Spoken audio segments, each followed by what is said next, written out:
The following episode of Dad vs. Daughter was made possible by a contribution from Asmodee. Hello and welcome to another special unboxing episode of Dad vs. Daughter. I'm Tim the Dad, and today I'm going to be opening up Great Western Trail El Paso. Now this is from Lookout Games and Asmodee. This is a streamlined version of one of my favorite games of all time, Great Western Trail. So let's just get it to the table, open the box, and see what's inside.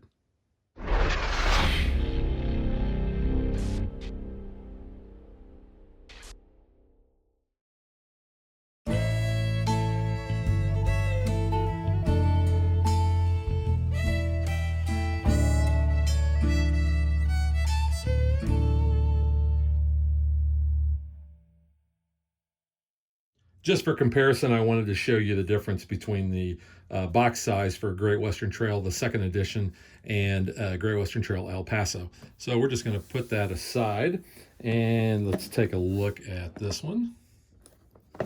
See the back there.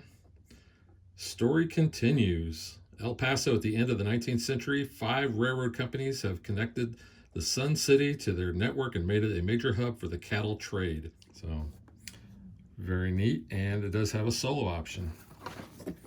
So let's go ahead and open this up.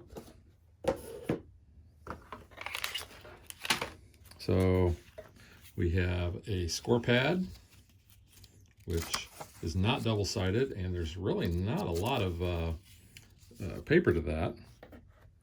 But I am intrigued because instead of a board, we actually have a mat here. In fact, let me go ahead and get that on the table. Not really sure how I feel about that. It's not like a neoprene mat, and granted, it doesn't have to be that big. So moving on, we have a couple of decks of cards. Open those up in a minute. We have this package here, which I'm assuming is going to be our Cowboys and markers, probably. Oh, so these are big and chunky. Still no green, but you can see how big those are in comparison to my hand. So those are actually pretty nice. Here are our little boards that we have our discs on. Again, this is very thin, not like its big brother on the player boards we have there.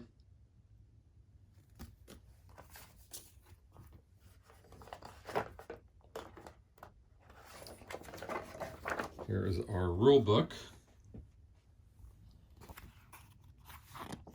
So our components, object of the game,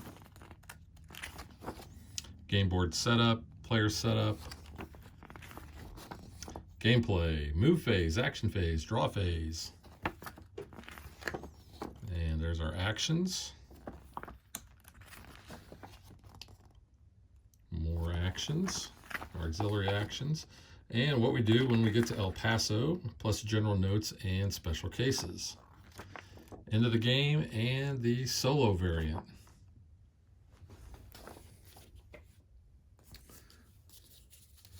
So we have this. All right, so here's our punch boards. So we've got our gold tokens, some buildings, some money. See what the looks like in the back. We have our bonus tokens, more money, more buildings. Again, more buildings, money, bonus tokens. And then this is the board for our buildings themselves. You can see the outline of the builder there. And then we have some more punch outs here. So we have our certificates, and this is for our cattle cards, and then of course our exchange tokens. So, all right. So I'm going to open up these cards. So here's that first deck of cards. We have our Seminoles. I'm not really sure how you pronounce those. But you can see these are small cards. They do have a nice linen finish on them. But again, they are small cards. Not really a fan of the small cards. But, you know, that is what it is. So then we have our Heffords. See, they're nice purple and really good artwork on that. So we have several of those. We have our Shorthorns.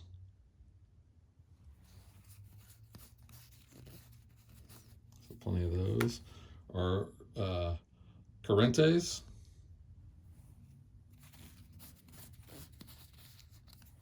There's our Black Angus.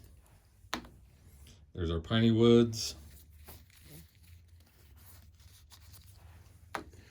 Our Galloway. Our Santa Gertrudis. Gertrude. And our Creoles. A lot of those. So that was that first deck. And then the second deck. So we have several different types of cards here. So we got A's and B's there. You can see the back. I'll say Sue. I'm assuming these are for the solo variant because, like I said, I've played this game several times already online, and I have not seen these cards. So the fact that it says Sue on the back of that makes me think that that is for the solo variant. In fact, if I look at the rule book real quick, so you can see right here in the rule book, it says there are 11 bot cards for the solo mode, and Sue is on the back of the card. Here's our train cards. So you can see we have basically the train is going to be laid out like this with the engine in the front, and then followed by this car, which is going to get you a bonus tile and an auxiliary action. It's going to cost you 2 engineers and 4 money. This one's only going to cost you 1 engineer and 2 money, but you can see as you go up, this one's going to cost you 3 engineers and 6 money. It's going to get you a gold token and a bonus token. And then finally, that last one's going to cost you 4 engineers and 8 money. It's going to give you 3 certificates. You get to choose which token you want, and you get to move your cowboy or your herder 2 spaces. And then we have our worker cards. So these are the wild ones. These cards not only have a victory point associated with them that you're going to get at the end of the game, but they also have special actions. Like you can discard this card and you can gain 2 money. And these cards cost you $4 extra than a normal hire. Normal hire is 5, so these would cost you an additional 4 on top of that. So you can see we have quite a few of those. Then we have our engineer. Again, he's going to give you 2 victory points at the end of the game for each one of these you have, and you can discard it for a coin. Then we have our builder. Our builder is going to allow you to get 2 certificates by paying $2, and that's going to give you 2 victory points at the end of the game. Several of those. And then finally, we have our cowboy, which is going to give you 2 victory points, and if you discard it, you're going to be able to move your herder 1 additional space. So I'm really not sure how I feel about this board being a cloth board. You know, you're going to be putting your buildings out. You got your these gray areas there, A, B, C, D, E, F, G, where you're going to be placing your common buildings. And then you've got these other spots where players can build their own buildings as well. And you got your spot that you're going to be placing your discs.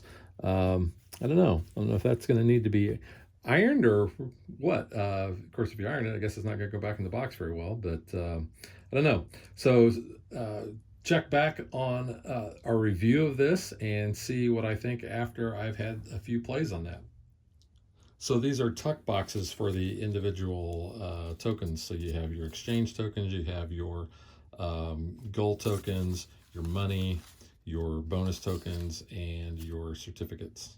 Here's a look at those tuck boxes put together, and you can see the tokens that are inside. These are okay. Don't normally see those in the game, but they're kind of neat with these being the little cubes. There is the gold box, and these went together, I mean, nice and easy. It's just a matter of folding them, right? The money one, though, is a little heaving. I can still get it closed, but it's going to maybe stick up just a tad there because it is pretty full, but not bad. There's our bonus tokens in there.